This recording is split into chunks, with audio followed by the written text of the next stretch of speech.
வணக்கம். இன்றைய தினம் நவராத்திரி 9ஆம் நாளன்று அன்னை பராசக்தி சாமுண்டியாக வழிபாடு செய்யப்படுகிறாள். முண்டன் என்ற அசுரனை வதம் செய்ததால் சாமுண்டி என்று அழைக்கப்படுகிறாள். தர்மத்தை நிலைநாட்டுவள், நம்மை காத்து அருளுவள். சாமுண்டி வழிபட கலர் மாவினால் கோலம் ஆயுதம் போட வேண்டும்.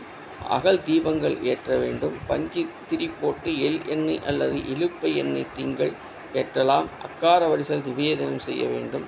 தாமரை, மல்லிகை பூக்கள் மற்றும் மறிக்கொழுந்து கொண்டு பூஜிக்க வேண்டும்.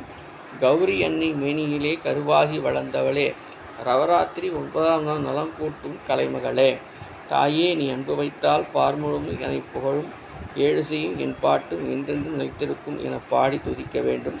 சாமுண்டி ஆதிபத்தியம் கொண்ட கிரகம் கேது. எனவே சாமுண்டியை வழிபடுவதன் மூலம் கேது தோஷம் நிவர்த்தியாகும். உள் உணர்வு மேம்படும். மன தைரியத்துடன் பணிகளை மேற்கொள்ளும் திறன் கிடைக்கும். பேச்சுக்கலை மேம்படும். எடுத்த காரியங்களை செய்து முடிக்கும் உறுதியான வரம் தருவாள். மக்களை கவரும் ஆற்றலை தருவாள்.